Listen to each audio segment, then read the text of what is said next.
Good evening and welcome to Light TV Main News. Quote of the day: great heights are reached by those who dare to rise. The headlines: President Hichilema applauds SDA Church and urges strong families. International Day of Forest commemorated. Chipolo Polo to face Argentina. Julius Malema leads banner unveiling at Voter Drive. With the news in detail, my name is Munalula Inambao Chisenga. President Hakainde Hichilema has expressed gratitude to the Seventh-day Adventist Church and other churches in Zambia for supporting government's efforts in education and health. Speaking in Lusaka today at the Building Promotion Day at Kabulonga SDA Church, the president also thanked the church for preaching the gospel and saving souls. He called on Zambians to uphold family unity, urging couples to support one another and instill discipline in their children, saying it is key to raising future leaders who resist corruption. President Hichilema pledged financial support for the church's building projects, while church leadership commended his practical leadership in governance, agriculture, and national development.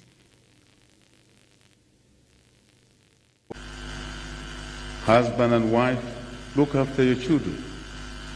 Raise children in the correct way.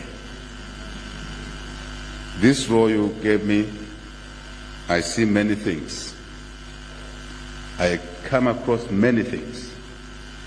And every time I remember that these things could have been dealt with at the family level.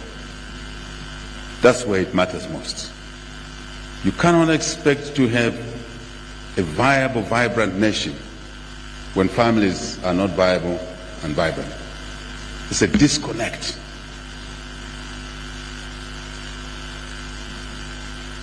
Pastor Munyumbwe, I spoke about the youth welfare in Solwezi last week. And I meant every word of what I said. Because the youth are there. Not just the future, the present of our country. The profiling of our populations on this continent is such that the youth occupy a greater majority of our population profile. Therefore, we must pay particular attention to the welfare of the youth in the church, outside the church. The youth movement in our church, Pastor Munyumbwe, must continue to be strong. Master guides, all of us. I thought that's a message I would share with you today. But I also want to encourage the church members that it is not a sin to be entrepreneurial. I'm saying so because our Ugandan visitors are business people, those people you see, strong business people. And I was very enthused yesterday chatting with them. Entrepreneurship is not a negation, Dr. Namwa, of God's shield, shelter. Chimule. Nimbo? The two are not contradictory. If the church raises many entrepreneurial people, I can assure you that there will be less corruption in the business sector. The government has clarified that 11 million kwacha allocated to Central Province is solely for the completion of the district administration offices in Shibuyunji at Chimbotela and the construction of new offices in Luano district. Central Province Permanent Secretary Dr. Milner Mwanakampwe refuted claims that the funds were intended for multiple development projects, including roads and the social cash transfer program, calling such reports misleading. Dr. Mwanankabwe explained that the 98-kilometer Farmers Road, set to become the first bitumen standard road in Chibuyunji, is a separate project under the Ministry of Infrastructure, awarded to China Civil Engineering Construction Corporation, with mobilization already underway. Chibuyunji District Council Chairperson Adrian Mwanakayemba confirmed the 11 million kwacha is dedicated exclusively to district offices, emphasizing that the roadworks and social support programs operate under distinct funding streams. The Anti-Corruption Commission in Mansa has arrested and formally charged a secondary school accounts assistant over alleged misappropriation of public funds. The suspect, Roderick Chiela Walia, 46, faces 3 counts of corrupt acquisition of public property and revenue under the Anti-Corruption Commission Act. Investigations indicate the alleged offenses occurred in 2022 while he was working at Chakopo Primary School, where he is said to have authorized payments to himself without approval of the head teacher. The first 2 counts involve 500 kwacha and 600 kwacha respectively, while the third allegation, an unauthorized payment of 4,500 kwacha, bringing a total amount in question to 5,600 kwacha. Mr. Walia has been released on bond and is expected to appear in court soon. The ACC has reaffirmed its commitment to protecting the public resources and ensuring that those entrusted with public funds are held accountable under the law.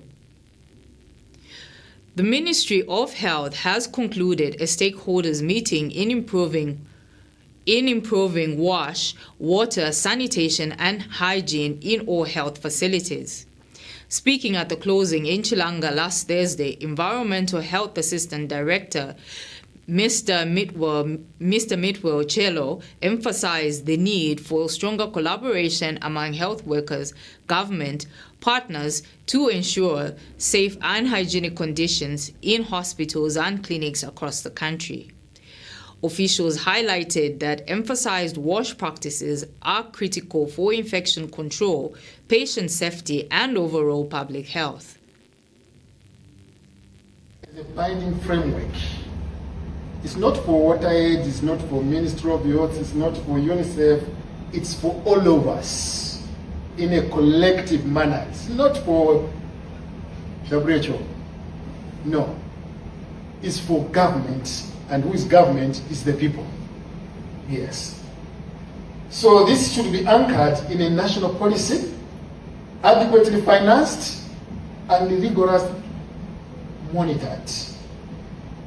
How do we go there? We need to have some steps. Number 1, integration into national health strategy so that WASH becomes inseparable from quality of care. Madam, the quality of care and WASH are inseparable. Yes, patient safety. Clear accountability mechanisms with measurable indicators to track progress. WaterAid. That's what we were doing a few days ago, right? Yes. So things are already in place. All these things we are putting. There are some people who are working in the background to put things together.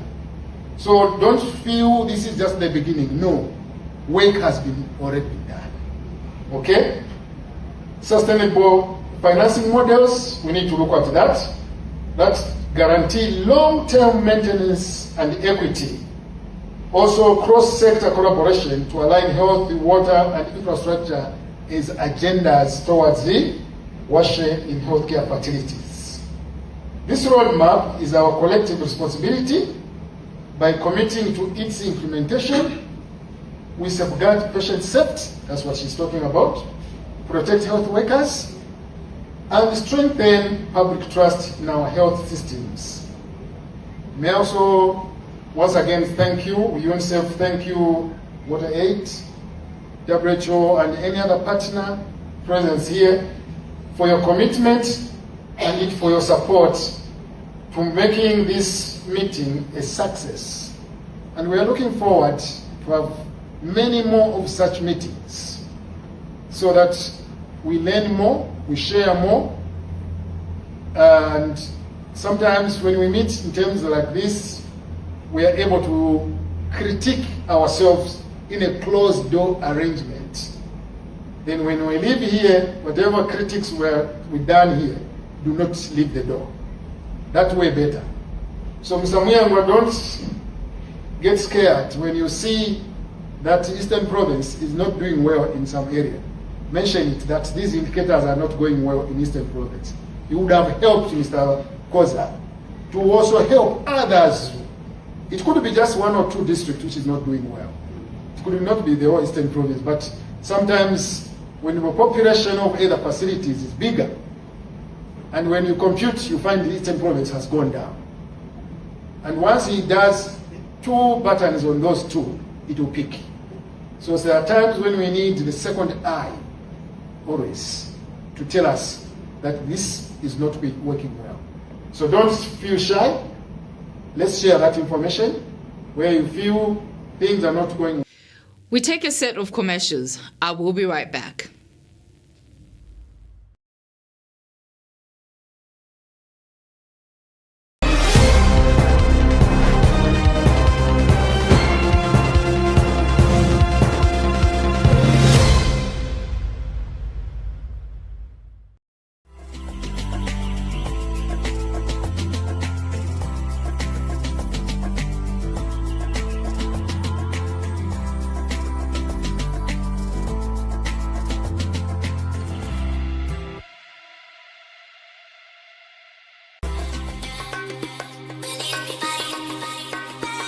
Are you a small business and want to grow? On Light TV, you too can sell.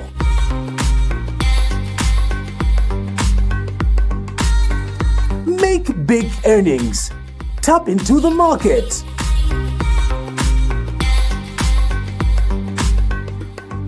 It's on fire, rolling and tasty. Irenda, Irepia. Call our marketing team and be a part of this exciting offer. Revamp your business, re-strategize, and let our creative team take your business to the next level. Call the numbers on the screen now so that we can take your business to another level. Irenda, Irepia. Exclusive to Light TV.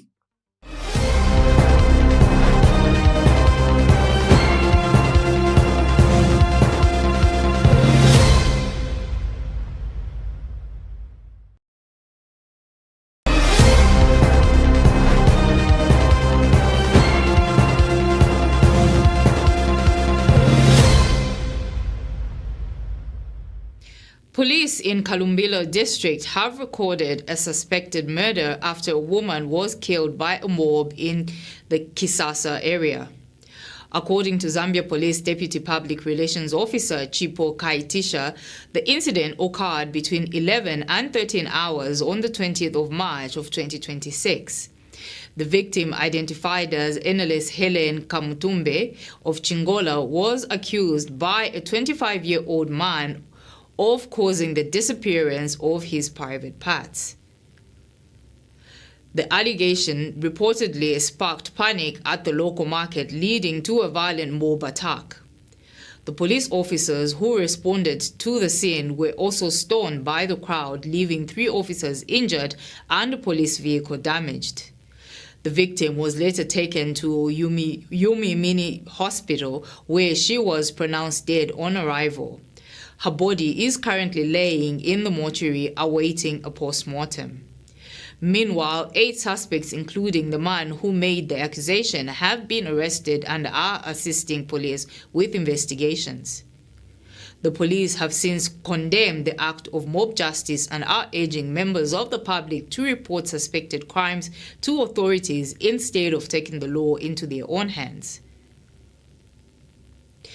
The Human Rights Commission has warned against sexual exploitation in the adoption of political candidates ahead of the 2026 general elections. The Commission chairperson, Pamela Towela Sambo, says the Commission is concerned by reports that some party officials are allegedly demanding sexual favors from female aspirants in exchange for adoption. She says that such acts violate women's rights, limits their participation in politics, and undermine democracy. Dr. Sambo has also raised concerns over the rising misogynistic language on social media, warning it may amount to cyber harassment under the law. She has urged victims to report such cases to police and called on political parties to take a zero-tolerance stance on gender-based violence. The Human Rights Commission is deeply concerned about reports of some political party members allegedly demanding sexual favors from female political aspirants in exchange for adoption in the upcoming general elections. The Commission is appalled by such despicable acts of sexual exploitation and harassment against women, which constitute gross violations of women's rights and have a profound and negative impact on women's participation in politics. In the same vein, the Commission strongly condemns the use of misogynic language targeted at women on online media platforms by well-known and identifiable vloggers. The Commission is calling for immediate action to halt the spread of such sexist content on social media, as it perpetuates harmful stereotypes that undermine the integrity, participation, and inclusion of women in politics. It should be noted that, in addition to undermining women's credibility and reputation, the continued dissemination of gender-based misinformation may constitute an offense of cyber harassment or humiliation under Section 22 of the Cybercrimes Act No. 4 of 2025. These concerning developments amount to a direct assault not only on the rights and dignity of women, but also on democracy itself. Such conduct is regressive to inclusive governance and increases the risk of sexual exploitation, harassment, and violence against women seeking to participate in public affairs. The Commission is urging all victims of such sexual, verbal, and physical abuse, as well as well-meaning members of the public, to report all incidents to the Zambia Police Service and the Human Rights Commission so that thorough investigations can be conducted and appropriate action is taken to end this emerging impunity. The Commission would like to send a warning that acts or statements aimed at humiliating, intimidating, or discouraging women from participating in elections will not be tolerated. Where sufficient evidence is available, the Commission will invoke its statutory powers, which include instituting strategic litigation against perpetrators of sextortion, sexism, and cyberbullying in all its forms, in order to effectively protect women's rights and end impunity. Lastly, the Commission is urging all political parties to take concrete measures to address sextortion in candidate adoption processes by protecting women and holding perpetrators accountable. The Commission is also calling upon members of the public to guard against any form of violence against women in elections. Women have an inalienable right to equal participation and opportunity in the forthcoming 13th August 2026 general elections and beyond. Eastern Province today commemorated the International Day of Forests with Deputy Permanent Secretary Dr. Lewis Mwape representing Minister Peter Piri. The ceremony highlighted the vital role forests play in sustaining life, protecting biodiversity, and combating climate change. Officials called on communities to embrace sustainable forestry practices and conservation efforts to ensure Zambia's forests continue to benefit future generations. The event reaffirmed the government's commitments to environmental protection and sustainable natural resource management across the country. We take another break. On the other side, join me for sports and international news.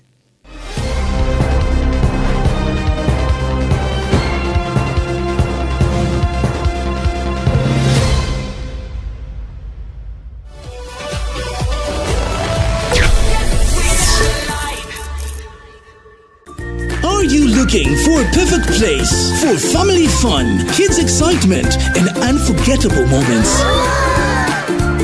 There is a place where your dreams come to reality. Welcome to Fun World Twin Palm Moors, where every game brings a smile and every visit turns into a memory. From exciting arcades games to fun-filled play experiences, we have got something for everyone. There is always something for you for a play day out. Pick from our Fuzzy package. Also, have your birthday parties decorated with balloon and linen deco furniture for your kids with music system. It's always game time at Fun World. Come play, laugh, and make memories with us. The fun is waiting. Fun World Twin Palms is the place to be. Game time, playtime.